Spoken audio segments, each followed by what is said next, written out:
el terrateniente les da alcohol y toda esa vara. Casi en los indios. Ah, sí, Sí, el sí. cambio de Que- aguardiente. La aguardiente. Ah, No, pero eso no fue aquel, fue. fue Alonso el que contó. Alonso, Sí, sí, Alonso, sí, sí, sí. Alonso. Yo recuerdo de eso. Pero fue una conferencia. La conferencia.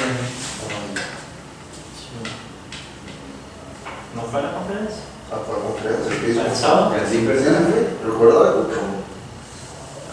¿No estaban poniendo atención? No vi. Bueno, vamos a arrancar, compañeros, Ajá. con la guía de hoy, la lección de hoy. Realmente no vamos a cubrir así todo lo que está en la guía, pero vamos a agarrar como un vistazo de algunos movimientos ahí importantes. Más que nada porque ya nos estamos acercando, ya esto estamos hablando de nuestros tiempos prácticamente, ¿verdad? Es el siglo pasado, la segunda mitad del siglo pasado, pero ya estos movimientos los vemos nosotros, son cosas con las que nos vemos, ¿cómo se puede decir? Nos vemos expuestos a ello y los vemos en la cultura evangélica y en la cultura del mundo muy presentes hoy día. Entonces yo creo que van a agarrar un poco más de sentido tal vez. Para nosotros va a ser un poquito más fácil quizás digerirlos porque los vemos a menudo y tal vez hasta tengamos que corregir ideas que nosotros mismos tenemos que sin querer quizá hemos adoptado. Oremos entonces para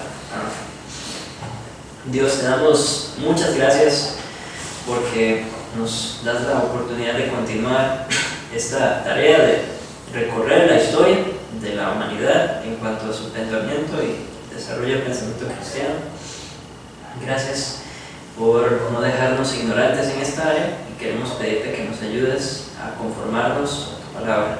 Nuestra oración siempre es, oh Dios, que en cada uno de estos pensadores, en cada una de estas filosofías podamos reconocer aquello que se aleja de ti y reconocer también aquello en lo que te han honrado y poder pues seguir los buenos ejemplos y rechazar los malos. Ayúdanos, oh Dios, a ser consistentes en nuestro cristianismo, en nuestro pensamiento cristiano. Te lo pedimos en el nombre de Jesús. Amén. Muy bien, vimos algunos teólogos la semana pasada. Ahora vamos a volver a algunos filósofos. Hoy vamos a ver unos cuantos filósofos al principio y vamos a terminar con algunos teólogos.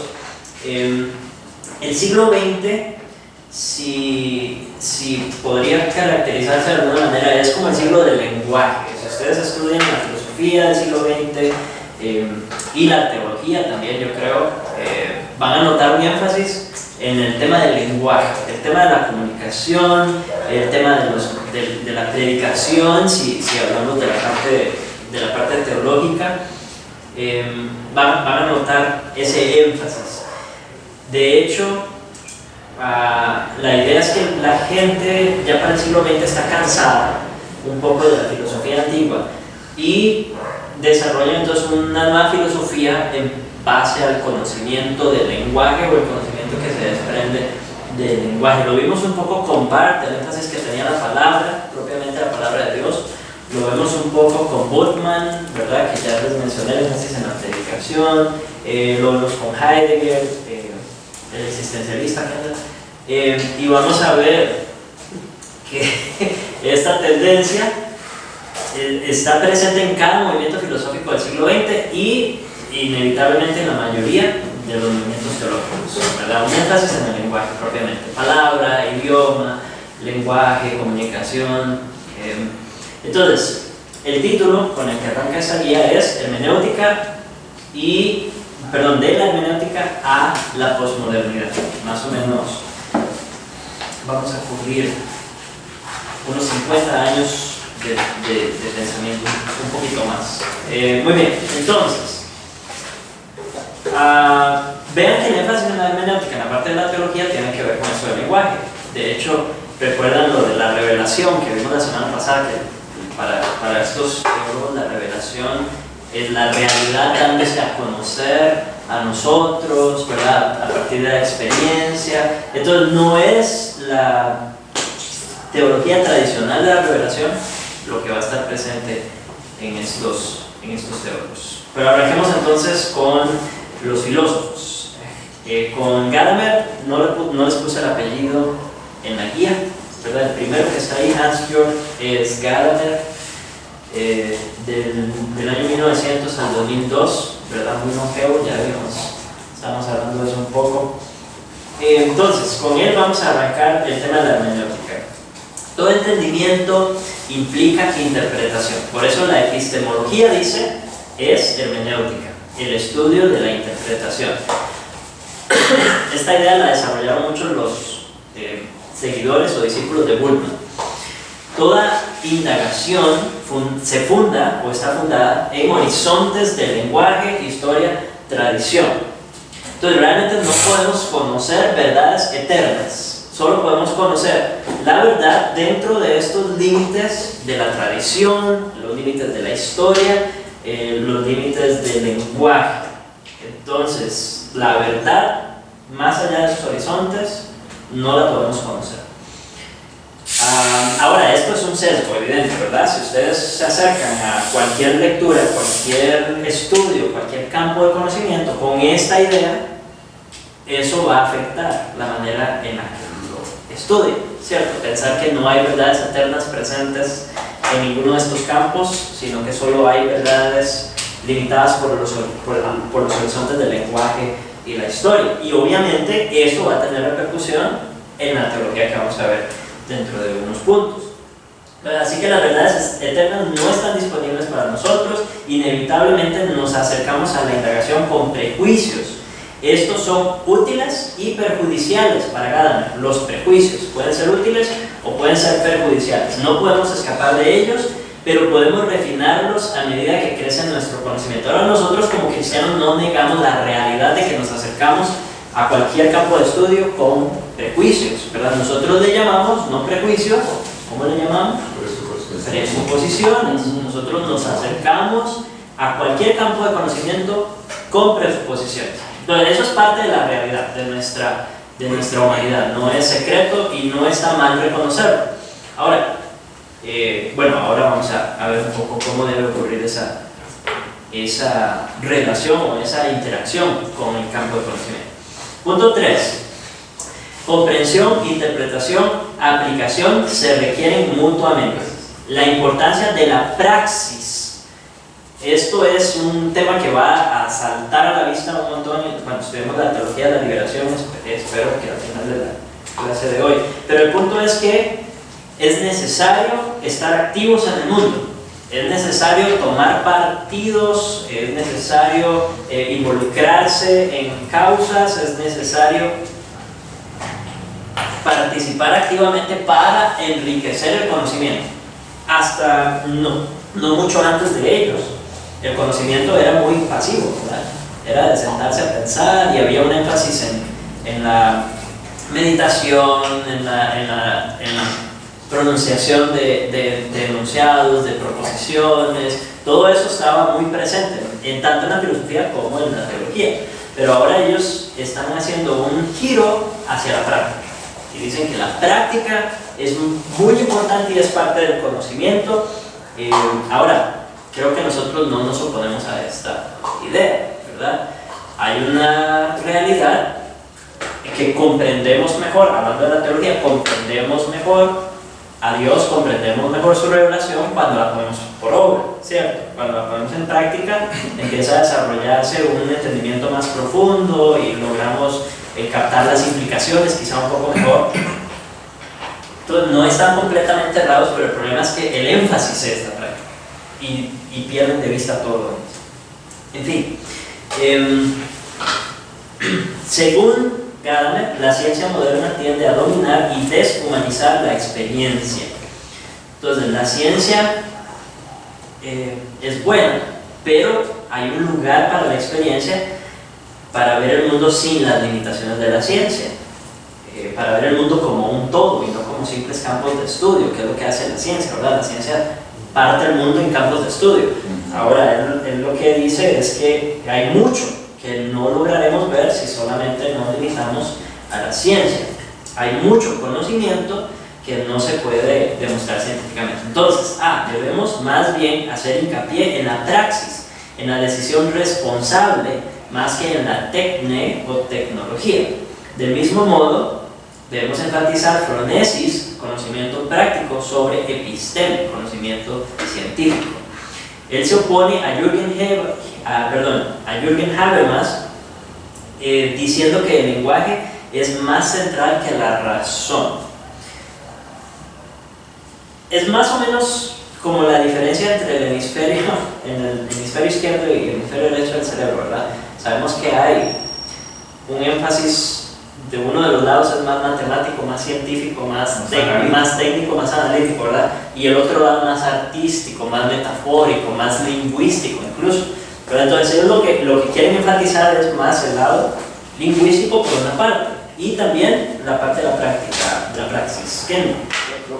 Como ver en tecnología, que es la distinción, pero me imagino que no es tecnología como nosotros entendemos. No, sí, es la tecnología como el uso técnico de las cosas. de las cosas.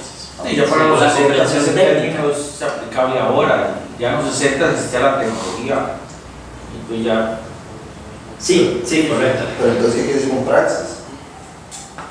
La praxis es su involucramiento en el mundo, pero el suyo, personal. Hay un fundamento existencialista, ¿verdad? Todo eso que está surgiendo aquí, todo eso que estamos viendo. Entonces, el punto es involucrarse en el mundo, usted, personalmente, involucrarse en el mundo, tomar posturas, tomar causas, abrazar causas, actuar, tomar decisiones responsables y actuar para ampliar o crecer en su conocimiento.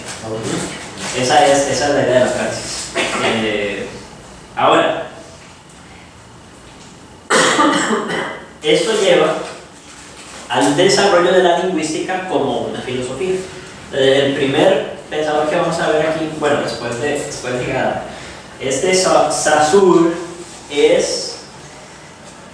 él no es filósofo, él es lingüista, ¿okay? Pero las postulaciones que él hizo en sus teorías lingüísticas detonaron movimientos filosóficos.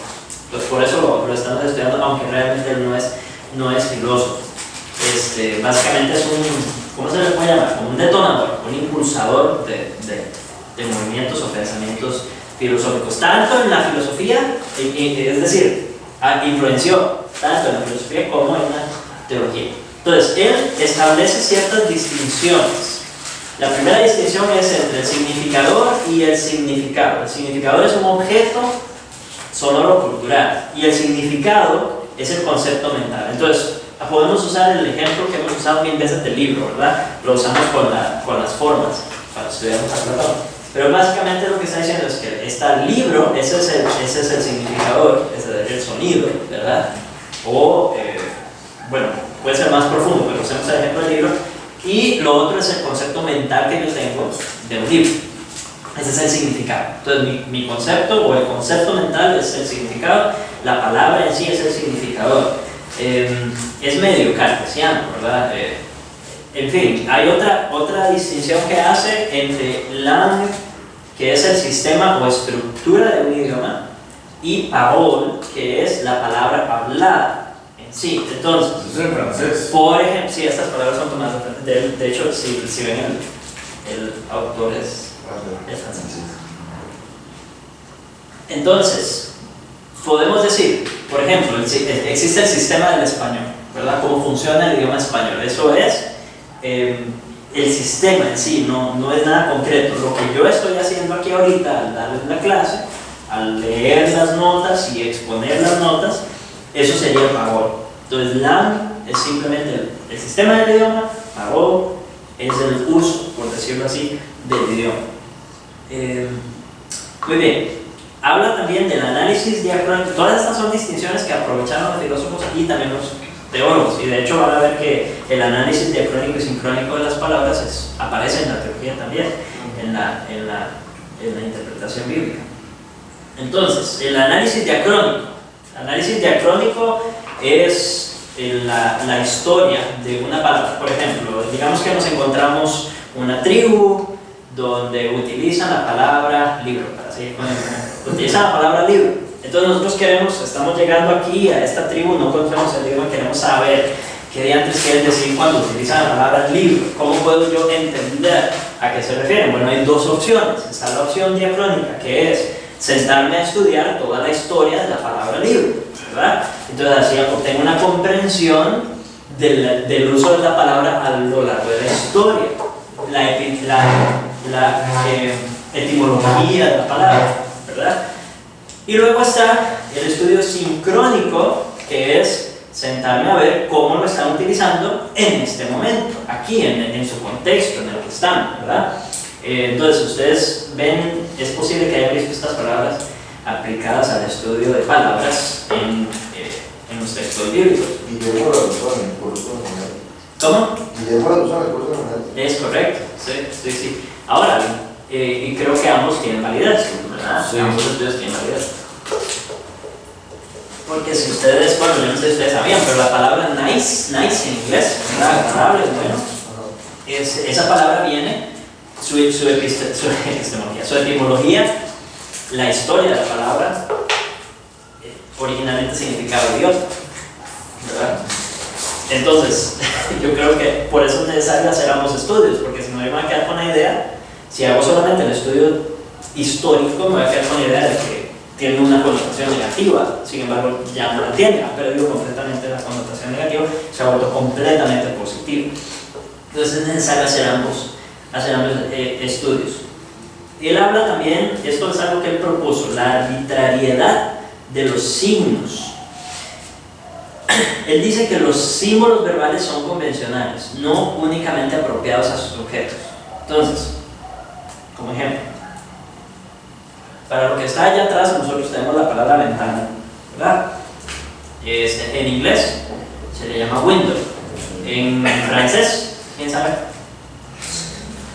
Fenêtre, ¿verdad? Ventana en francés. Y en alemán es Fenster. ¿Cuál término es mejor?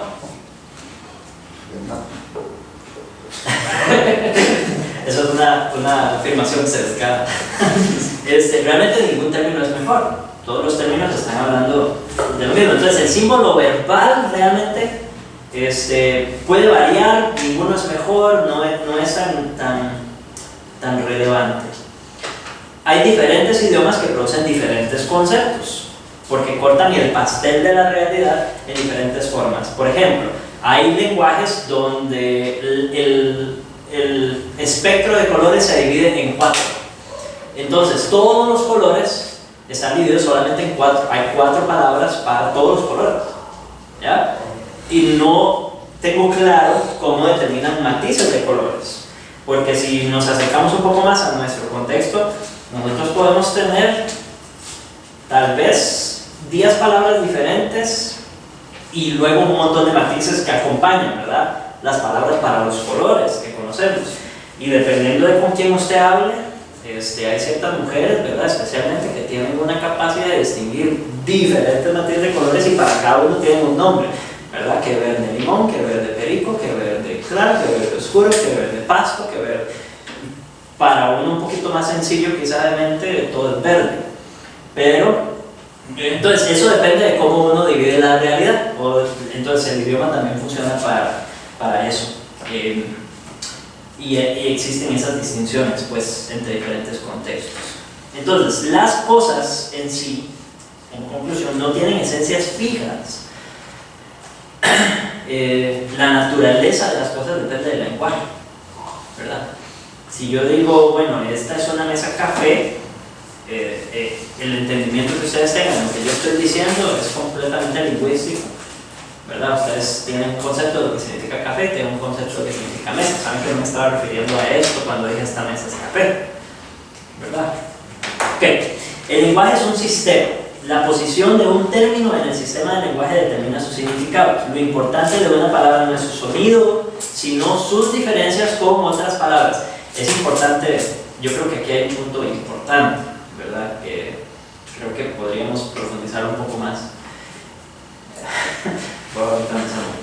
Influyó en lingüistas posteriores. La gramática transformacional de Chomsky, de Jacobson y otros, quienes sostenían que todo lenguaje refleja estructuras profundas en la mente humana, comunes a todas las personas. Entonces, aunque haya diferentes idiomas, todos los idiomas hacen básicamente lo mismo y son una expresión, al parecer, de un sistema mental profundo común a todos los seres humanos.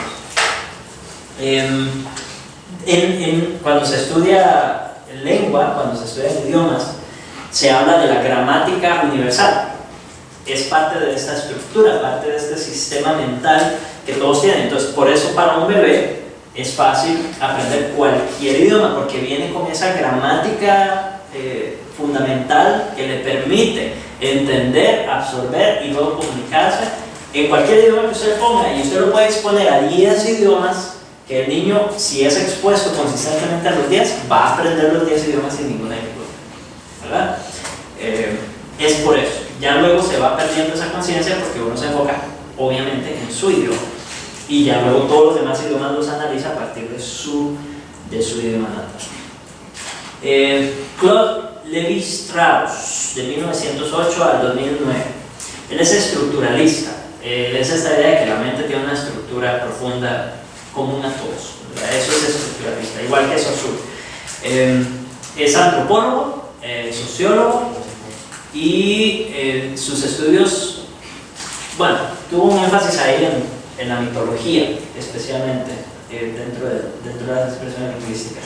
Estudió los fenómenos antropológicos como el lenguaje, particularmente la mitología, utilizando el modelo saussureano, o sea, el modelo de las estructuras mentales. Las sociedades organizadas según diversas formas de comunicación o de intercambio, las sociedades están organizadas según diversas formas de comunicación o intercambio.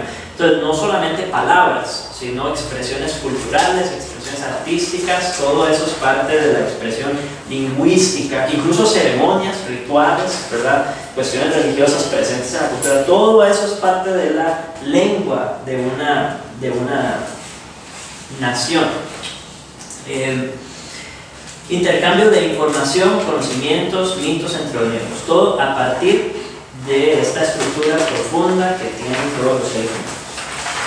Los elementos simbólicos no tienen interpretaciones fijas, varían con su posición en el mito. El uso del lenguaje siempre produce alguna pérdida de individualidad. El idioma debe ser entendido en términos de la sociedad.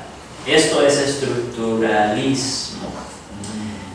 Pero como casi todos los movimientos filosóficos, va a producir una reacción que es la que vemos actualmente, lo que vamos a ver a continuación. ¿Cuál es la reacción en contra del estructuralismo? La deconstrucción o el deconstruccionismo, que es otro nombre para posmodernismo. Realmente. ¿Sí?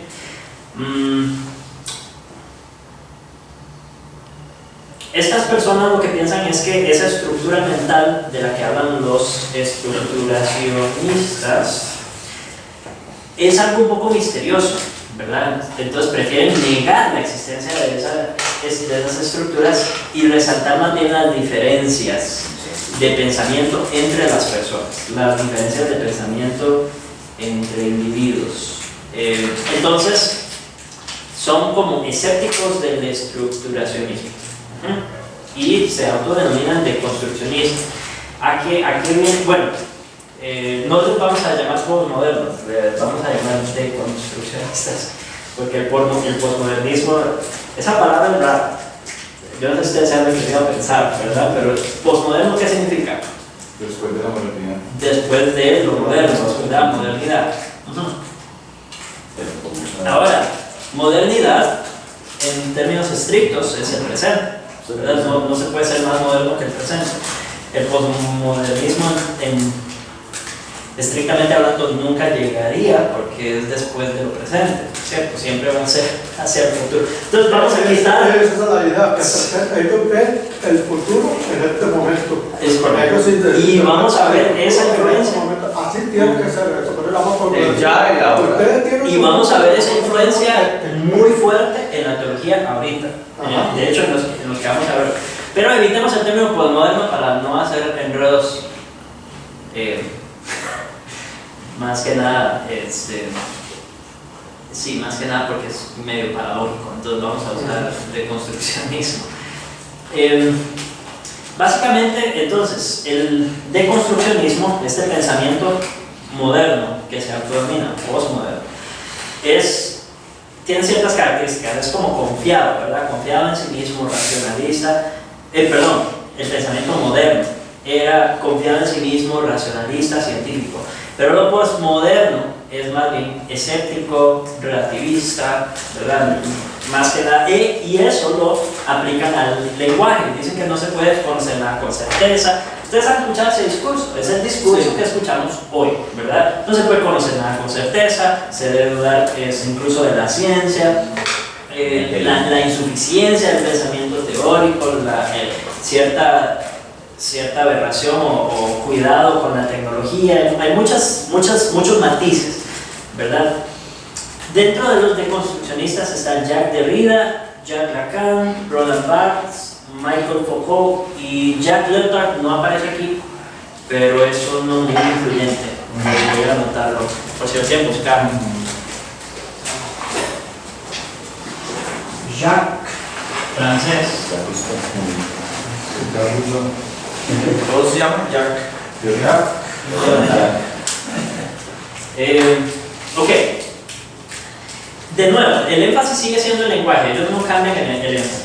Entonces, el énfasis dentro del deconstruccionismo es el lenguaje, pero argumenta que los significantes de los signos son otros signos en lugar de realidades objetivas. Entonces, eliminan el concepto mental, la realidad objetiva, la realidad o la verdad objetiva, por decirlo así, y básicamente los signos para explicarse solamente se puede hacer refiriendo a otros signos. De nuevo, agarremos el ejemplo del libro. Si ustedes me preguntan qué es un libro, yo tengo un concepto mental del libro, pero no puedo comunicar el concepto mental, ¿cierto? No hay manera, es imposible que yo les comunique el concepto mental que tengo del libro, entonces tengo que explicarlo utilizando más signos, que es un conjunto de hojas escritas por ambos lados normalmente, ¿verdad? Expresando ideas con tapa frontal, tapa trasera, no sé. Entonces empiezo a utilizar un montón de palabras, signos, que también tienen su concepto mental, ¿verdad? Pero el concepto mental en sí yo no puedo comunicar. Nadie lo podría comunicar, ustedes tampoco. Ok, muy bien. Barthes es anticonstruccionista. Él dice que no hay un sistema subyacente para que aparezcan los signos, simplemente deberemos tratar de describir las relaciones entre ellos. Derrida es deconstruccionista. Propiamente, el discurso socava sus supuestas presuposiciones filosóficas. En el lenguaje escrito, el autor no está presente. Vean lo que pasa aquí y piensen de una vez en las implicaciones para la teología. En el lenguaje escrito, el autor no está presente para describir sus intenciones, para explicar los significados o lo que quería decir. Entonces, no se puede asumir el mito de la presencia, como que el autor está presente en su obra. Eso no es cierto. Ahora, ok, digamos que estamos leyendo el Quijote, ¿verdad? Y llegamos a una parte del Quijote. El Quijote es una obra buenísima, bastante profunda en algunas partes, y es posible que llegan puntos en los que uno se rasca la cabeza. Dice, ¿qué estaba queriendo decir? O, si nos ponemos a analizar el tema central del Quijote, una obra tan grande, cada uno de nosotros podría tener una idea diferente de cuál es el tema central, ¿verdad? O interpretaciones diferentes de pasajes complicados. Entonces, uno podría pensar, ojalá tuviéramos a Cervantes aquí, ¿verdad? Sería buenísimo tenerlo presente en la clase cuando estamos estudiando el Quijote y poder preguntarle qué es lo que quiso decir o cuál era su tema central, porque nosotros, cada uno puede tener una interpretación de cuál era el tema central. El deconstruccionismo dice, no es necesario el autor, no necesitamos que el autor esté presente para poder entender lo que dice el pasaje, porque nosotros tenemos el mismo derecho de extraer significado del texto que el autor.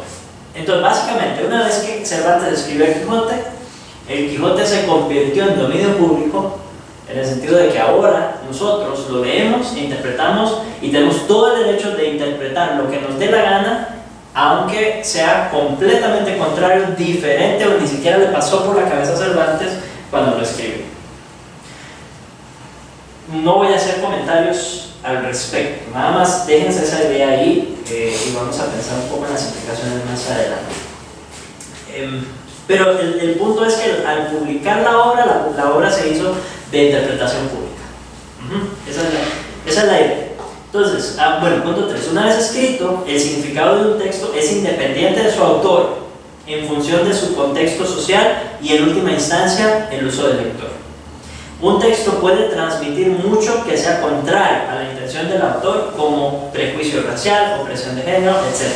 Puede así refutar su propio propósito ostensible, es decir, de construir.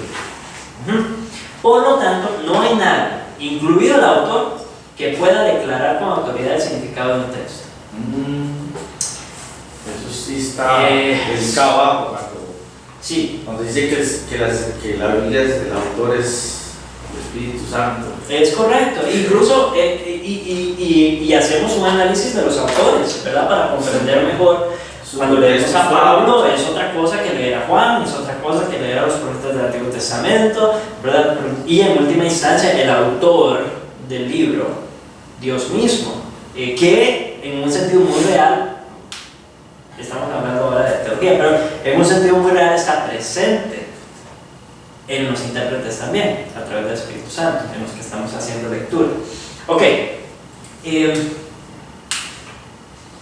algo le pasó a R.C. Sproul que es interesante. Él escribió un libro sobre apologética. Yo no sé si ustedes lo han leído. En inglés es sobre apologética clásica. Ya hemos comentado la apologética clásica un poco, pero vamos a ver en el curso de apologética más profundamente. Pero el punto es que es algo un poco cómico. A él le pasó que es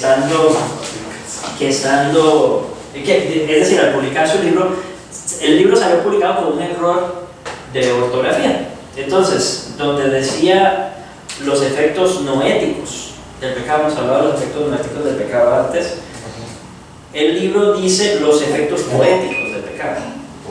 Poéticos. Evidentemente es un error, ¿verdad? Entonces, a Frame, que es el que estamos estudiando, a él se le encomendó hacer una revisión del libro, hacer como una crítica del libro, no crítica en más sentido, sino una crítica del libro, simplemente presentar su opinión al respecto, ¿verdad? Y él hizo una broma sobre este error de ortografía, ¿verdad?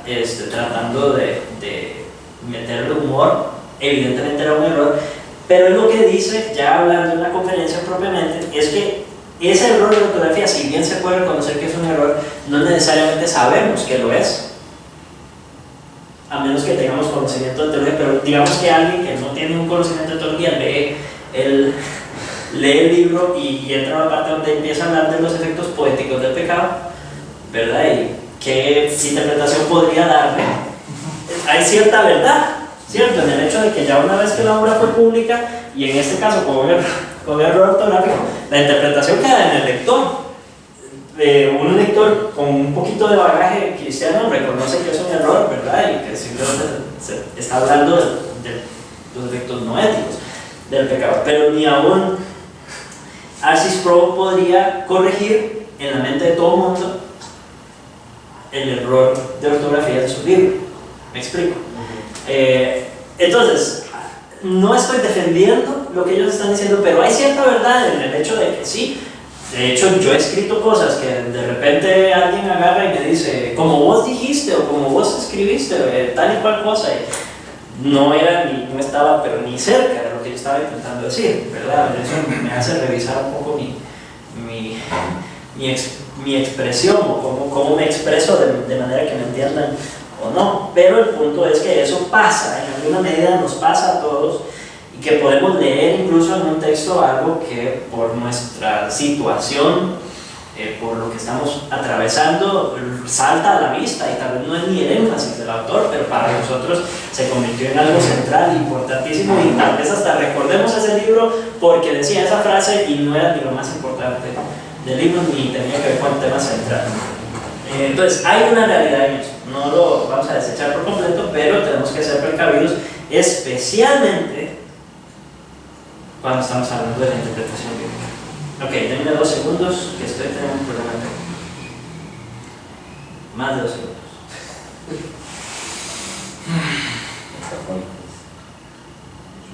ya me ha pasado antes. Es que yo cargo la guía en línea, porque la tengo en la nube. Cargo la guía y no me fijo que no cargue el documento completo. Ya cuando estoy aquí no estoy conectado a internet y cuando voy llegando a la mitad de la guía me doy cuenta de que la otra mitad está en negro, que no se cargó. Tengo que conectarme al celular y asegurarme de que se descargue. Por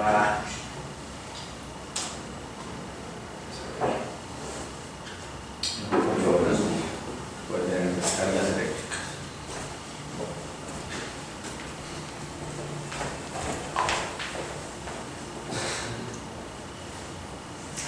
Ok, listo.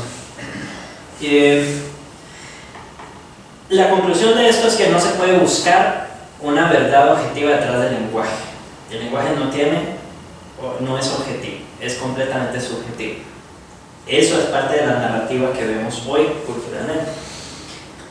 Hay elementos de racionalismo y elementos de irracionalismo evidentes. Tienen buenas ideas sobre los contextos sociales más amplios del lenguaje, lo que les decía, ¿verdad? Incluso los contextos personales. Pero la negación de la normatividad muestra apostasía de la revelación de Dios en última instancia. Eso es lo que está ocurriendo. En última instancia, apostataríamos si afirmamos y defendemos que no existen verdades absolutas o significados normativos detrás de las palabras que Dios utilizó en su revelación. Después de ver este movimiento filosófico, pasemos a la teología de los años 1950 al 2000 y veamos cómo se vio afectada por esta forma de pensar. Entonces, ¿cuáles son los movimientos que están presentes hasta hoy? Podemos hablar del existencialismo, ¿verdad? Con fuerza, sí, que están con fuerza. Yo sé que hay matices todavía de otros, pero fuertemente en el discurso público, en las universidades, incluso en los seminarios teológicos, es existencialismo, materialismo, que no lo hemos visto en sí. Marxista, No sé si el nihilismo es lo mismo que existencialismo. ¿Cómo? El nihilismo. Naturalismo no está. Es la visión, es un poco pesimista, pero sí es existencial. Naturalismo no. Sí, es esto mismo. Y la otra que estaba pensando, bueno, el subjetivismo, ¿verdad? Que va de la mano con el existencialismo. No sería más bien relativismo. Relativismo, gracias, sí, prefiero eso. Relativismo. Ok, muy bien. Jürgen Moltmann, él escribió un libro llamado La Teología de la Esperanza. Ese es su libro famoso, ¿verdad? Su libro principal, podríamos decirlo así. Él es un filósofo con fundamentos bastante marxistas. Aquí lo que vamos a ver a partir de estos teólogos es que se empieza a dar de nuevo la deriva conservadora con más fuerza. Entonces empiezan a sonar de nuevo más conservadores, después del paréntesis de Bultmann y Tillich, ¿verdad? Que sonaban más filosóficos y no se podían tomar muy en serio teológicamente hablando dentro del contexto de la iglesia. Estos teólogos, más o menos por ahí de los años 70, se cansan, ¿verdad?, de ese radicalismo raro y quieren volver, por lo menos, a utilizar, de nuevo, ¿verdad?, la misma tendencia, a utilizar por lo menos las palabras que son cristianas. Ninguno lo va a lograr hacer como Barth lo hizo en su momento, pero están tratando de retomar las palabras, sonar más tradicionales, aunque ya estudiando su teología no lo son. Entonces, Ernst Bloch es un autor marxista en el que se basa Moltmann para hacer sus escritos. Entonces el primer apartado que estamos viendo ahí es propiamente de este autor, filósofo marxista que conoció a Moltmann en Tübingen a principios de los años 60. Rechaza la escatología marxista tradicional. La escatología marxista tradicional es que nos estamos moviendo hacia una utopía, ¿verdad?, sin clases, donde la gente trabaja por el bien común, donde nadie trabaja por fines individualistas o egoístas, donde se da la dictadura, por decirlo así, como le han llamado, la dictadura del proletariado, ¿verdad? Entonces, ese es el futuro de Marx. Esa es la escatología marxista. Ahora, Bloch, él tiende más hacia un futuro abierto, un futuro no tan cerrado, estructurado, definido, por decirlo así. Porque para Marx esa era la consecuencia irremediable, o la consecuencia inevitable de las leyes de la economía, ¿verdad? Esa es la postulación de Marx, es eso, que no se puede, no hay otro futuro aparte de su utopía marxista. Pero Bloch lo que dice es no, el futuro está abierto, no hay una manera de saber exactamente cómo va a ser. Entonces de ahí surge la teología de la esperanza que vamos a ver después de Moltmann, ¿verdad?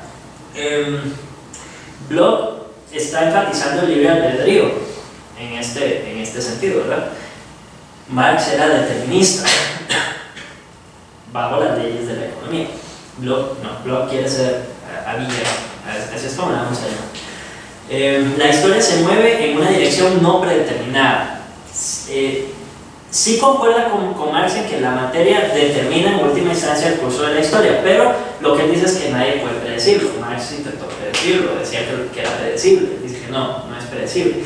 Nada puede definirse como que tenga una esencia o naturaleza fija, solo el futuro revelará lo que algo es, existencialismo puro, ¿verdad?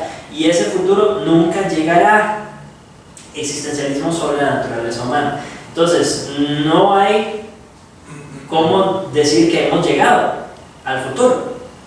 No hay manera de decir ya esto es lo alcanzamos, esto era lo que estábamos buscando. No, el futuro siempre está allá, siempre es mejor, o más bien, no necesariamente mejor, es abierto. Vamos a dejarlo en ese término, es abierto. Moltmann, cuando desarrolla esta idea, lo presenta como algo muy positivo. Sin embargo, lo que él está diciendo puede ser igualmente negativo. El hecho de que el futuro sea abierto, de que no haya nada determinado. Entonces, refiriéndonos a la epistemología, habría que redefinirla en el punto 4, B4. Nuestro pensamiento y acción deben rechazar la forma de las cosas, o la forma en que son las cosas, o la forma que tienen las cosas. El pensamiento no debe corresponder con el ser, como en la filosofía anterior. Más bien debe ser gobernado por la esperanza de un futuro. La realidad presente es incompleta, por lo tanto, el presente y el pasado solo tienen valor en la medida que sean valorados por el futuro. Entonces el futuro es el juez del presente. El futuro es... ya, voy a dejarlo en este término. Okay. No hay categorías fijas para el pensamiento. Bloch sugiere que sobre esta base uno puede ver la religión de una manera más favorable. Marx no la veía como algo favorable, era lo que los pueblos, la gente apuntada, ¿verdad? Bloch dice que sí hay un lugar para la religión, tiene un lugar favorable. El hombre en las escrituras está orientado hacia las promesas de Dios, futuro, esperanzador, ¿verdad? Y por lo tanto, hacia el futuro. Cuando habla de religión, igual que Marx, no está hablando de toda la religión, está hablando de cristianismo. Y quizá judaísmo, pero obviamente cristianismo. ¿Cómo se escribe el nombre del filósofo? Bloch. El nombre está ahí en la guía.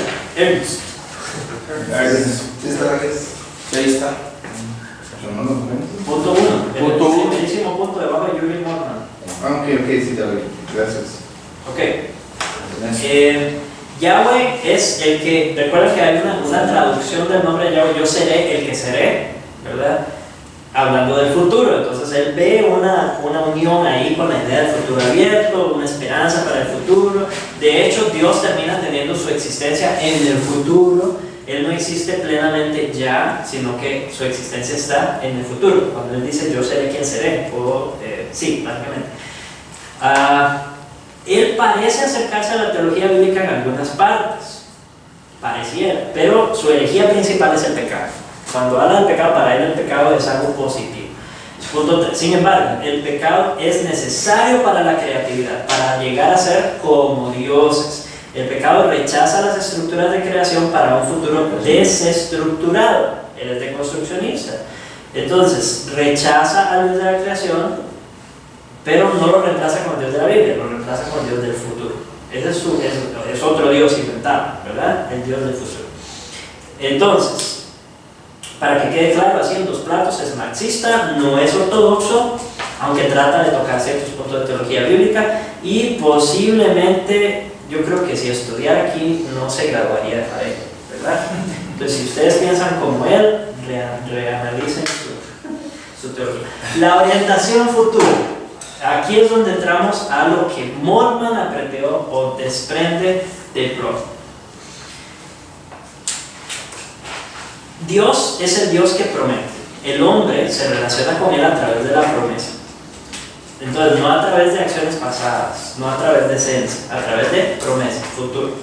El pueblo de Dios es peregrino y extranjero, ahí mete Hebreos 11, ¿verdad? Vagabundos en el mundo. Vagabundos en el sentido de que vagan, no vagabundos de que no hacen nada, ¿verdad? Vagabundos en el mundo que buscan un reino futuro. La profecía intensifica la expectativa. Entonces, no nos dice exactamente lo que pasará, sino que el cumplimiento simplemente nos da una expectativa para un futuro más distante. Él usa como ejemplo, bueno, hay varios cumplimientos en las escrituras que ustedes saben que son cumplimientos parciales, ¿verdad? O sea, un cumplimiento inmediato de alguna promesa o alguna profecía, y hay un cumplimiento posterior más pleno, más completo. Entonces él dice que cada promesa de Dios, eso es lo que hace, se cumple en parte, pero para alimentar nuestra esperanza para una mejor manifestación o un cumplimiento mejor. Ok, entonces, pero el cumplimiento de la profecía solo amplía la expectativa futura. Por ejemplo, se cumple la promesa que viene Jesús, pero ahora estamos aguardando su segunda venida. Para poner un ejemplo así, más concreto. Entonces siempre hay algo más, esa es la idea. Lo que Dios hace no puede ser anticipado sobre la base de expectativas pasadas. Sus actos son enormemente sorprendentes. Por lo tanto, debemos pensar en Él en términos de la promesa, no en términos de cualquier cosa que haya sucedido en el pasado. Otra vez quitan el elemento de la historia. Es correcto, no, de hecho, todos estos tienen problemas con la historia, ya eso está clarísimo. Ellos dicen, por ejemplo, la creación ex nihilo, la creación de la nada es algo sorprendente, porque no se puede esperar algo de la nada. Entonces, el hecho de que hubiese algo después de nada, eso es sorprendente, eso no es natural, no es normal, no es algo que se puede esperar. Entonces, la expectativa debemos esperar cosas sorprendentes para el futuro. No sé si esto es necesariamente esperanzador, aunque le llama teología de la esperanza. Si Dios está en la tarea de sorprender, entonces nos puede sorprender con un futuro muy malo que nadie está esperando, ¿verdad? No hay ninguna garantía de que ese futuro sea bueno. Entonces podría llamarse, en lugar de teología de la esperanza, teología de la sorpresa. La otra es, por ejemplo, en la resurrección, otro ejemplo que utilizan, no se puede esperar vida después de la muerte, entonces hay una sorpresa. Ahí se dio una sorpresa, porque hubo vida, resucitó alguien que estaba muerto. En fin, sí, el Nuevo Testamento es completamente escatológico. ¿Recuerdan a Schweitzer y Weiss, que lo vio la semana pasada, que agarraron al Jesús histórico y dijeron, no, el Jesús histórico no sirve porque realmente él era escatológico, su énfasis era escatológico, él decía, el fin del mundo ya viene. Entonces instituyó una ética para el fin del mundo, y ya ahora 2000 años después nos damos cuenta de que el fin del mundo no llegó, ¿verdad? Y todavía falta mucho para que llegue, si es que va a llegar. Entonces no aplica su enseñanza, no aplica su ética, no aplica el Jesús histórico, no importa, deja de tener importancia porque su predicación estaba mal, estaba errada. Entonces Moltmann dice que sí, tenían razón, el Jesús histórico es escatológico, pero no lograron sacar provecho. Schweitzer y Weiss no lograron sacar provecho a aplicar esa realidad, según ellos, esa verdad, según ellos, al cristianismo. Entonces ellos simplemente lo desecharon.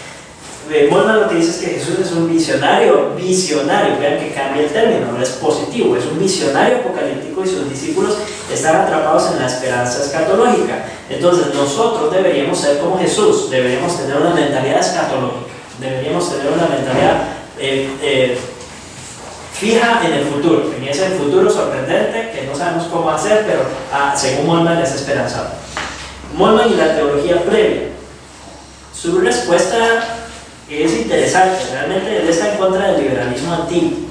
El liberalismo más antiguo suprimió el elemento escatológico en las escrituras porque ellos estaban buscando al Jesús histórico, al Jesús maestro, ¿verdad?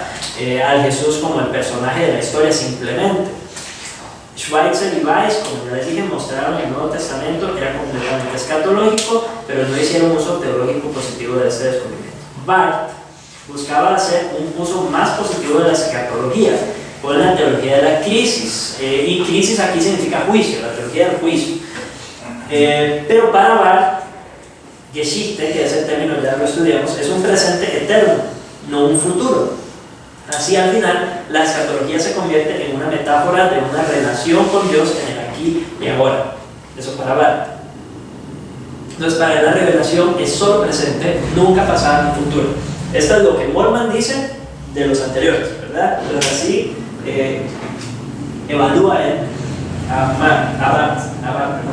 a Bultmann, dice que destacó, al igual que Moltmann, el futuro abierto, y él se aproxima a identificar a Dios con este futuro abierto, como Moltmann también lo hace. Lo que están diciendo que para ellos Dios es el futuro y el futuro es Dios. Por eso les decía, es otro ídolo nuevo, es un Dios nuevo. Pero de nuevo su existencialismo no permite relevancia para el paso del tiempo del calendario. Nuestra relación con Dios está totalmente en el presente. No solamente desechan la historia pasada, sino que incluso la historia inmediata, ¿verdad? El paso del tiempo, el tiempo calendario, ¿verdad? No es importante para los existencialistas porque ellos viven el ya, ahora. Con respecto a la teología secular, esta teología tiene que ver con esta mundanalidad, o es más de este mundo, está relacionada con este mundo, es más mundana, pero positivamente para el mundo. Un correctivo útil para Barth y Bultmann, para quienes el movimiento de la historia secular era irrelevante, pero pierde cualquier sentido de trascendencia. Bultmann cree que puede restaurar esto colocando la trascendencia en el futuro. Normalmente, cuando hablamos de trascendencia, pensamos en el Dios que está arriba, o el Dios que está allá, ¿verdad? Por encima, superior, más allá de nuestra realidad, otro completamente, ¿verdad? Esas son las ideas. Moltmann agarra la idea de la trascendencia de Dios y en lugar de ponerlo arriba, lo pone en el futuro. Él dice que Dios es trascendente porque está en el futuro, es inalcanzable porque está en el futuro, está más allá. Entonces se crea una tensión entre la presencia y la ausencia de Dios, y eso no lo dice aquí, pero básicamente eso es como él explica el mal. El mal existe porque Dios no está completamente presente ya, está en el futuro. ¿Ok? Muy bien. Me perdí. ¿Dónde estoy? Esperanza. No me pasa por no seguir la guía. Esperanza, punto 3. Esperanza. Ok, debe ser la categoría central de la teología, no algo periférico. La esperanza. Central en la teología. No conocer el futuro, sino aceptarlo como un regalo. Estar abierto a lo que suceda. El futuro es genuinamente abierto. Optimista, no temeroso. Como Dios actúa de manera sorprendente, nunca debemos desesperarnos por las dificultades de nuestra situación actual. Está en contra del pesimismo de la neoortodoxia. Revelación. Tiene el carácter de promesa, no es proposicional. De nuevo, ninguno de estos teólogos va a defender una revelación proposicional. No les gustan las proposiciones, ¿verdad? Porque son verdades objetivas, son declaraciones que se atribuyen verdad objetiva. Entonces, para él, cuando habla de promesa, incluso no está hablando de una promesa pronunciada, de una promesa propuesta, no es información, simplemente algo que nos anima existencialmente a abrirnos para el futuro. Eso es todo. ¿Okay? La revelación es apocalíptica, no es epifanía. La epifanía es una iluminación de lo que es, ¿verdad? Ahorita, de la naturaleza de la realidad presente. Lo apocalíptico revela lo que Dios está haciendo desde la perspectiva del fin. Entonces, es como mantener la esperanza fija, la mirada en el futuro. Así nos lleva más allá de las expectativas racionales. Mormon encuentra a Pannenberg, por ejemplo, demasiado racionalista. Lo vamos a estudiar la próxima clase. Sin todo se le tenemos que hablar de la próxima clase. Dado que el futuro está abierto, la revelación no nos brinda información proposicional sobre el futuro. Por lo tanto, todo nuestro pensamiento acerca de Dios es provisional. Mientras tanto, mientras estamos aquí ahora, el futuro está abierto y el pasado no es una guía segura. Sin embargo, podemos pensar en el futuro con esperanza, esperando valientemente que sea mejor que el presente, porque se requiere valor. ¿Verdad? Porque nunca se sabe realmente. No puede haber normas estáticas para el pensamiento o para la vida. Tampoco puede haber certeza sobre los acontecimientos históricos. No se puede vivir en un mundo pensando así. Es decir, no se puede vivir en este mundo pensando así. Es imposible, es irracional. Y como cristianos, es completamente contrario a la fe.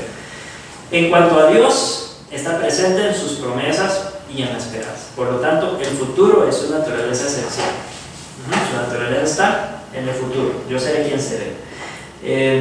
No podemos tener ni poseer a Dios, igual que Barth. La existencia de Dios es problemática. Él no existe plenamente ahora porque el futuro aún no está aquí. Y es lo que les decía, que lo utilizan para la explicación del problema del mal, esa tensión entre la presencia y la ausencia de Dios.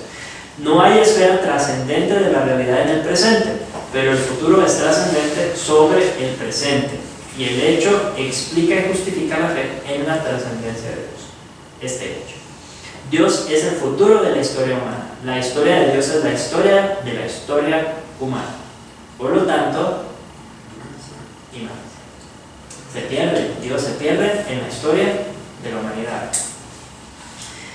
En cuanto a Cristo, Dios participa en la historia de la humillación y de la opresión. Es una teología política, ¿verdad? De nuevo, y vean que va a funcionar como cuna para Gutiérrez, para la teología de la liberación. Para Gutiérrez. Entonces, es la idea de que la historia es básicamente la historia de los opresores que oprimen a los oprimidos. Así es como la lucha de clases que dice Marx. En eso se puede resumir la historia. La lucha de clases es toda la vida de la historia. Y es increíble cuántos cristianos han abrazado esa interpretación.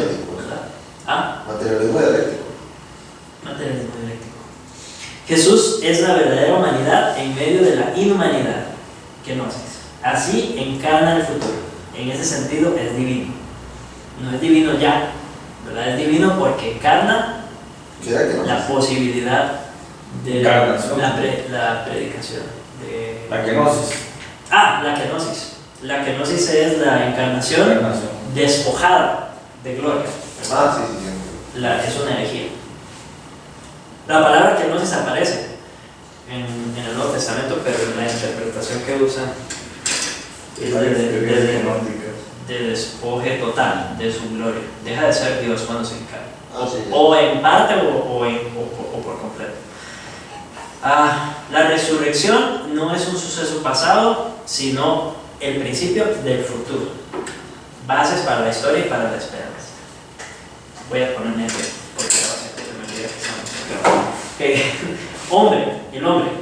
Como en el existencialismo, el hombre no tiene una definición fija, ya hemos hablado de esto. En lugar de ser, él está llegando a ser, está en un proceso de ser, y por lo tanto, solo se puede entender al final de los tiempos.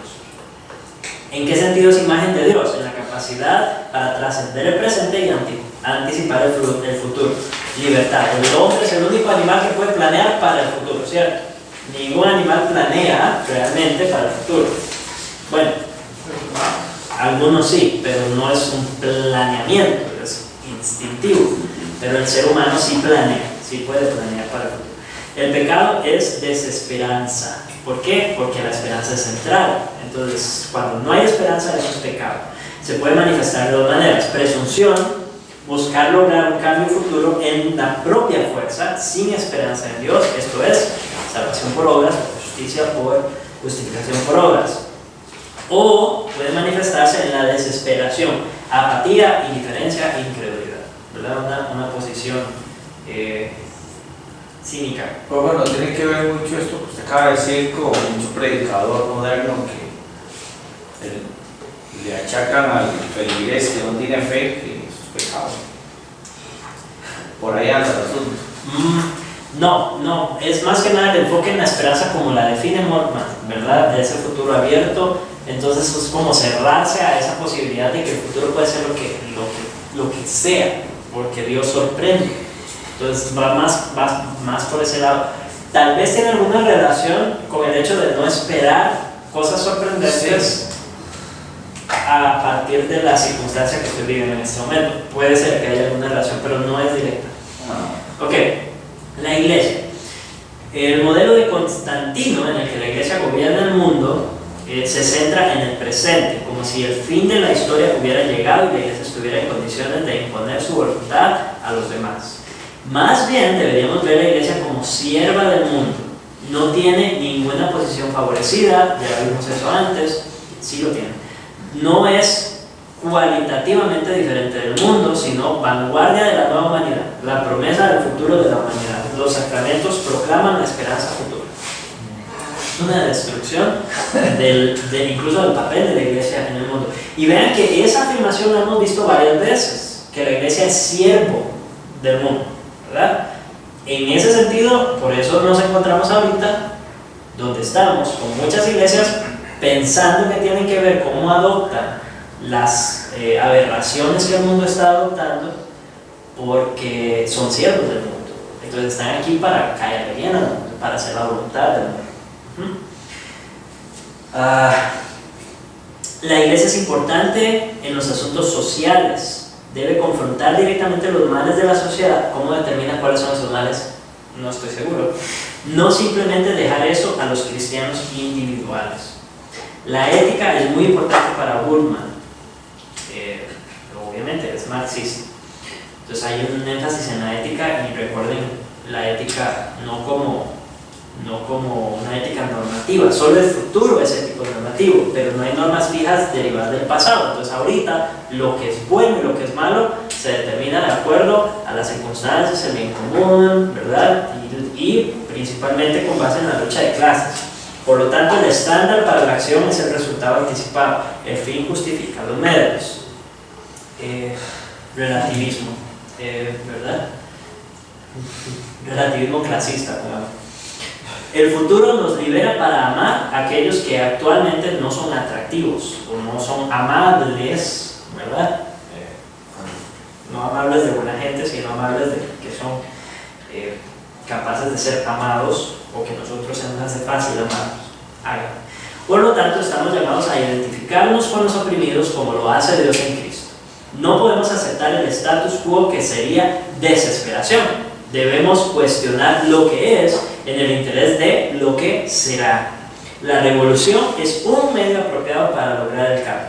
Ninguna revolución traerá la utopía, como pensó Marx. Aún así, en algunos casos puede ser necesaria. Algo puede lograr, ¿verdad? Tal vez no trae la utopía que pensaba Marx, pero algo puede lograr.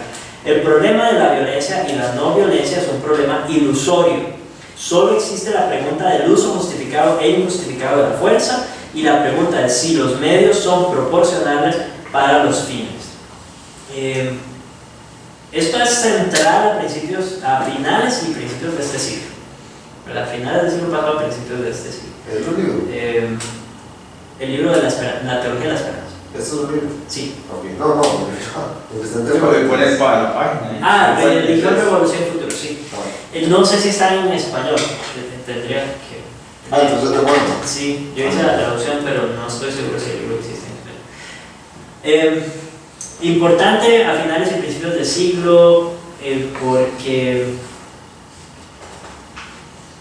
sí, el tema del sufrimiento, la lucha de clases y todo esto. De hecho, hasta habla sobre el sufrimiento de Dios, es decir, porque es evidente que Cristo sufre, ¿verdad? Él sufrió cuando se encarnó, hubo toda su pasión, todo su sufrimiento, pero uno se puede preguntar si Dios mismo, Dios Padre, se identifica en alguna medida con el sufrimiento, o si sufre en el momento que entrega a Cristo, por ejemplo, que no escatimó a su propio Hijo, sino que lo dio, ¿verdad? Por nuestros pecados. ¿Habrá habido sufrimiento en Dios en ese momento? Es una controversia ahí nada más que estoy tocando como de codazo, porque no vamos a hablar de eso. Tal vez lo hagamos en teología propia, tal vez hablamos de esa controversia un poco. Tradicionalmente lo que se enseña es que el Padre no sufre, el que sufrió fue el Hijo, ¿verdad? Muy bien, vamos a saltar los comentarios, todo eso queda para ustedes. Y entrémosle en la media hora que nos queda a la teología de la liberación. No vamos a verla completa, no se asusten. De hecho vamos a ver muy poco, es una pincelada. Porque es muy fácil de entender, con base en todo lo que ya hemos estudiado. Es muy fácil de entender. Básicamente, la teología de la liberación es un movimiento que afirma que el tema principal de la Biblia es la liberación de los oprimidos. Ese es el tema principal. De eso se trata la Biblia, de la liberación de los oprimidos, de los opresores, ¿verdad? Entonces, el punto de partida, ¿cuál será? ¿De dónde creen que arranca en la revelación bíblica? Éxodo, ¿verdad? Parte de Éxodo. Y interpretan la obra de Jesús a la luz del Éxodo. Nosotros sabemos que el Éxodo es una sombra de la obra de Cristo. Eso es lo que enseña la teología tradicional. La teología bíblica nos enseña que no es que para entender a Jesús hay que estudiar el Éxodo. No, es que el Éxodo era una prefigura, una sombra, un tipo de lo que Cristo vino a hacer. Pero él está, esta teología de la liberación. Profe, pero también el Éxodo nosotros lo vemos como que uno fue esclavo de... Hay un paralelo, exacto. Uno fue esclavo y ahora lo relaciona con la esclavitud del pecado. Sí, ¿no? sí. Ese paralelismo lo reconocemos. Esa es la tipificación, ¿verdad? El tipo del Antiguo Testamento, la historia del Éxodo y su cumplimiento, su manifestación real, su manifestación más real, digámosle así, en la obra de Cristo propiamente, ¿verdad? Y ese paralelo lo podemos reconocer a la luz del Nuevo Testamento, que es el que lo hace, ¿verdad? El Nuevo Testamento nos recuerda o traza esa línea, ese paralelo con la historia del Éxodo. Ellos no lo están haciendo así, ellos están partiendo del Éxodo como la historia de la liberación de los oprimidos e interpretan la obra de Cristo a la luz de eso. Entonces, la obra de Cristo es liberación de los oprimidos. Es una liberación social. Es correcto, y lo van a centrar en el ya y ahora. De nuevo, en el ya y ahora. Ok, está por todos lados la teología de la liberación. Su cuna es Latinoamérica, ya ustedes conocen un poco la historia, el trasfondo, ¿verdad? La importancia. La teología de la liberación parece estar ejerciendo hoy en día una mayor influencia sobre el mundo teológico que cualquier otro movimiento único desde 1983 para acá, principalmente. En la Universidad Nacional eso es como... la Facultad de Teología de la Universidad Nacional es eso. Es eso, es teología de la liberación. Y muchos seminarios reconocidos en Latinoamérica eso es lo que enseñan, ¿verdad? Eso la UL también. Sí, el ESEPA, es de Guatemala. ESEPA, también. ¿Cuándo fue que nació esa teología? Estamos viendo las raíces, ¿verdad? Un poco. Directamente con Gutiérrez. Leonardo Hoffman, ¿verdad? Que él escribe el libro, La teología de la liberación. Digamos que ahí es donde la sistematiza. Está en antecedentes. Claro, sí, no, antecedentes hay, ¿verdad? Desde Marx. Si tenemos que decir cuándo nació en sus raíces, con Marx, con el marxismo, el socialismo marxista. Pero su manifestación teológica propiamente se da con Gutiérrez. La más consistente, ¿verdad? Ahora hay formas de la teología de la liberación. Existe teología de la liberación en la cultura negra, existe teología de la liberación entre las feministas, existe teología de la liberación los indígenas. Entre los indígenas, y de hecho hasta en China, creo que les decía ahora antes de empezar la clase, hasta en China hay una manifestación también de la teología de la liberación. Entonces está muy metida en todas partes, pero yo creo que a la luz de todo lo que hemos estudiado se entiende por qué, ¿no? La fuerza de la filosofía de Marx en Latinoamérica, la fuerza de esa filosofía concuerda 100% con la teología de la liberación. Entonces, tiene sentido que tenga tanto auge en Latinoamérica y en otras culturas que se pueden autodenominar o sí pueden ser reconocidas como culturas o subculturas oprimidas. Los lemas de la teología de la liberación han aparecido con frecuencia en el punto 3 de Salteros. Han aparecido con frecuencia en la teología evangélica. El alcance de la influencia real es discutible. Seiler dijo: Dios está del lado de los pobres. Tenemos a Costas, Padilla, Escobar, hay una lista más adelante de varios.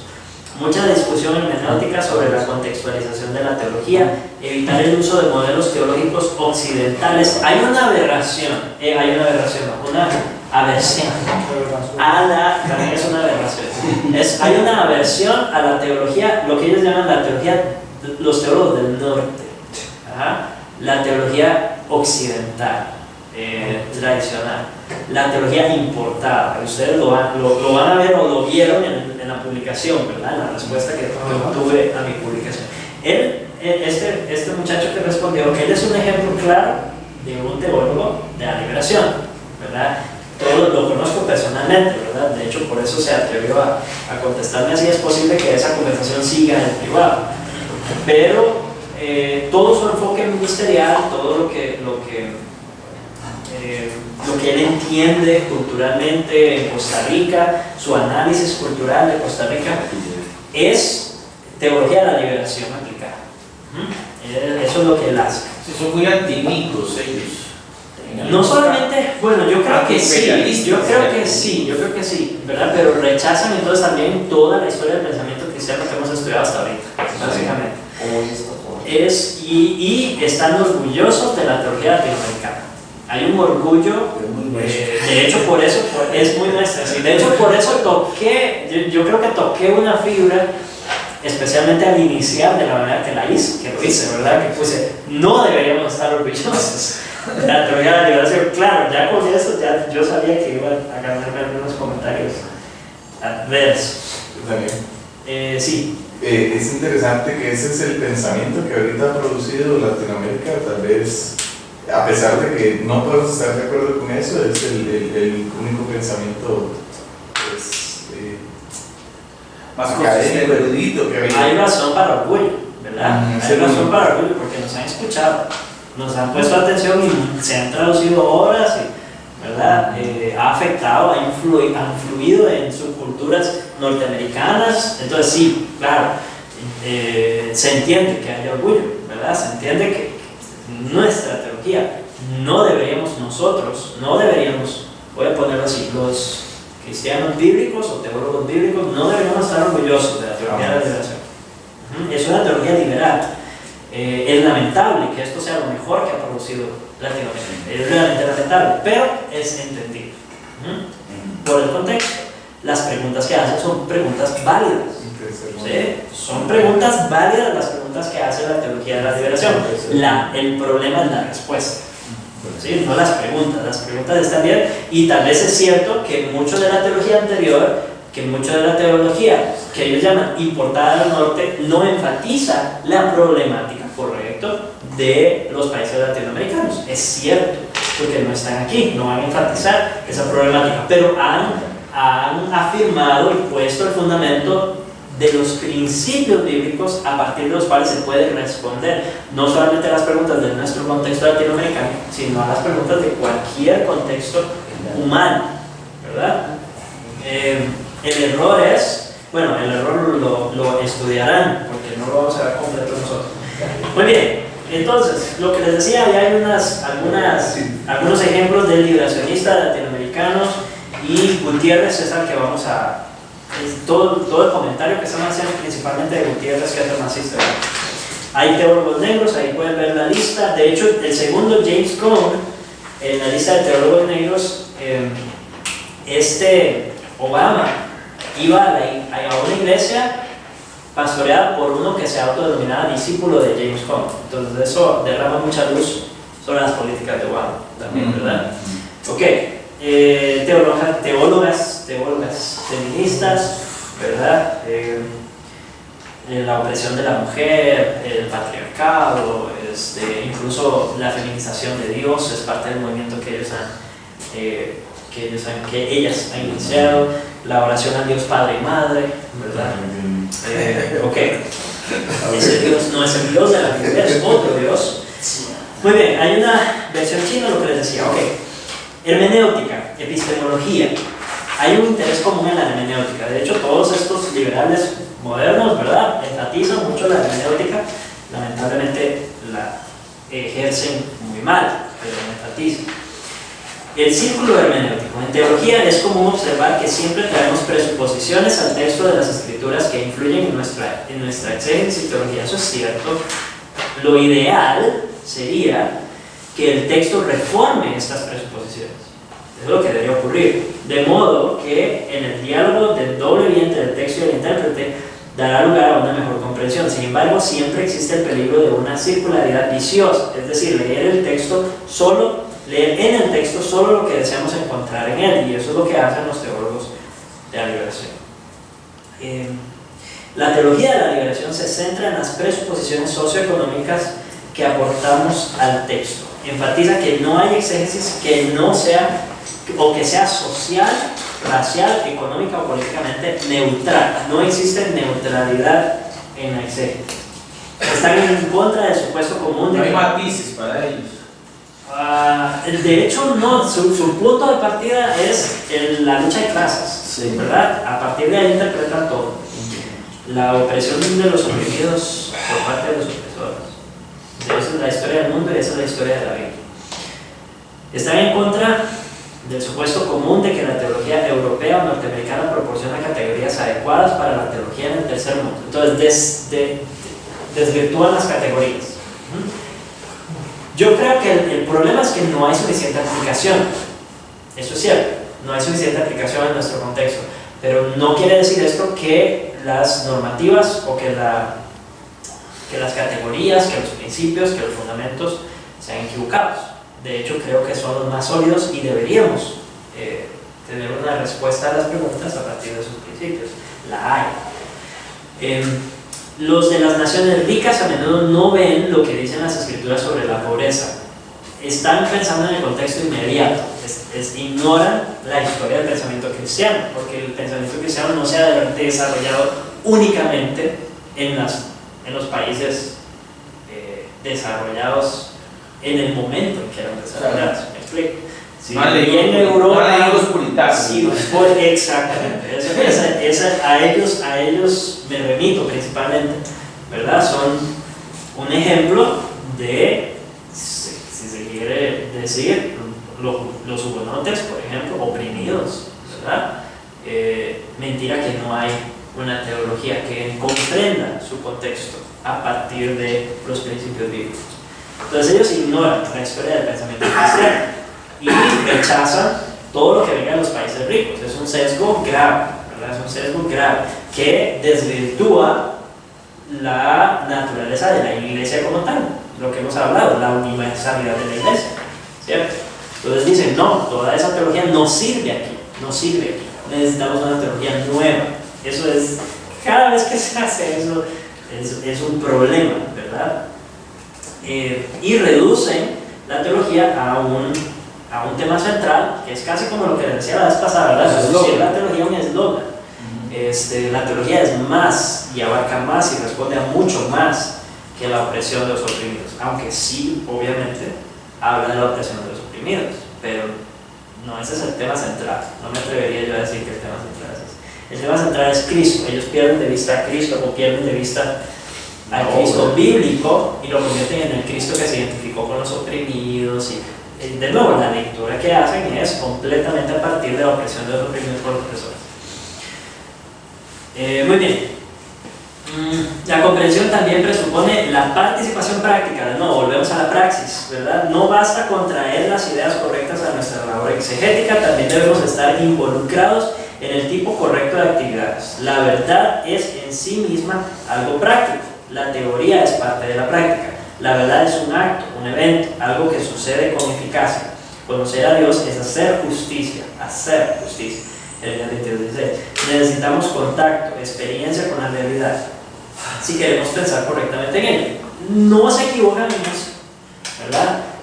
En el sentido de que debe haber también sana práctica. No podemos simplemente ser cristianos de torre de marfil, ¿verdad? Y sentados pensando desde lo alto, observando el mundo como... No, tenemos que ensuciarnos las manos, tenemos que ir al campo misionero, tenemos que predicar al vecino, tenemos que ayudar a los necesitados. Todo eso es parte de nuestra cosmovisión bíblica. Entonces, hay un énfasis en la práctica que tal vez en algunas corrientes cristianas se ha perdido y nos enfocamos mucho en la ortodoxia y luego olvidamos la ortopraxis. Ya hemos hablado de esto hacia el lado existencial, ¿verdad? Del cristianismo. Ahora hablemos un poco también de la deficiencia que tenemos en la práctica, porque existe. Sin embargo, de nuevo, las respuestas que ellos ofrecen no son bíblicas, pero el problema es real. La problemática es real, las preguntas son reales. Para ellos, el libro de Oseas y Nehemías es como trapito dominguear, seguro. Lo tienen que usar mucho, como caballo de batalla, porque Sí. habla mucho de ese tema. De hecho. Pero en el contexto en que se da eso, pero Oseas y Nehemías están para el pelo para ellos. Es correcto. De Nehemías sé, conozco casos concretos, ejemplos concretos. O sea, no estoy seguro, pero no me extrañaría, ¿verdad? No me extrañaría. Esdras, Nehemías, Éxodo, principalmente. Éxodo es el punto de partida, ¿verdad? Como ya dijimos. C. La comprensión presupone específicamente un movimiento sociopolítico. Praxis versus abstracción. Abstracción es esa idea de abstraerme de la realidad, ¿verdad? Involucrarme solamente pensamientos abstractos, pensamientos no, pues sí, no prácticos, ¿verdad? Ok. Cristo debe ser escuchado en todas las áreas de la vida. Todos ya tienen alguna agenda social. La única pregunta es, ¿cuál será? Tal aproximación es necesariamente conflictiva en carácter. Cuando nos acercamos a la Biblia con un sesgo político, eso es lo que ellos reconocen, ¿verdad? Acercarnos a la Biblia con un sesgo político inevitablemente va a crear conflicto. Vivir de esa manera inevitablemente va a crear conflicto, porque no existe neutralidad. Usted o está a favor de las masas oprimidas o está a favor del opresor. No puede tomar una posición neutral. O está a favor del socialismo o está a favor del capitalismo. Entonces, sí, los intereses de los pobres y ricos inevitablemente entran en conflicto. Debemos elegir bandos. Combatir, vean cómo lo mundanizan, ¿verdad? Secularizan incluso el andar cristiano, la vida cristiana, la secularizan totalmente. Combatir con los enemigos no implica necesariamente odio, puede ser para el bien del enemigo. En cualquier caso, uno no puede amar a sus enemigos hasta que no los haya identificado como enemigos. No se equivocan, ¿verdad? No se equivocan en eso. La conciliación barata no ayuda a nada. Por lo tanto, toda teología debe orientarse desde el eje de la opresión y la liberación. Ahí está el eslogan. Toda teología debe orientarse desde el eje de la opresión y la liberación. De esto se trata la teología. Se alinea con el existencialismo y con el marxismo. Ahora, no estoy seguro. Bueno, ahorita voy a comentar. Gutiérrez dice que el pensamiento marxista presenta el mejor análisis del conflicto de opresión-liberación en términos de lucha de clases. Así, el pensador debe ser una persona comprometida con el marxismo, al menos como una herramienta analítica, como máximo para la revolución socialista. Este énfasis está mucho menos extendido en la teología negra o feminista que en la teología latinoamericana. ¿Cuál punto está? Me perdí. Estoy en el F. En el F. Sí. En el F. La praxis es también el medio por el cual se verifica la verdad. Son verdades aquellas ideas que producen mejoras en la sociedad determinadas por el compromiso político propio. Entonces, una relativización de la verdad, relativización clasista de la verdad. Muy bien, lo que les iba a decir, hasta ahí vamos a llegar. Ese es el resumen de la teología de la liberación. No hay mucho más que pueda añadir. Ahora, lean para comprenderlo más profundamente, pero estas son las bases. Esto es lo básico para comprender. No me he detenido a pensar en cómo interpretan ellos entonces la salvación. Pero creo que en el esquema que ellos presentan, lo más lógico sería que Dios nos libera a nosotros que somos oprimidos, pero entonces el opresor debe ser Satanás, ¿cierto? Me parece que esa sería tal vez la interpretación más lógica.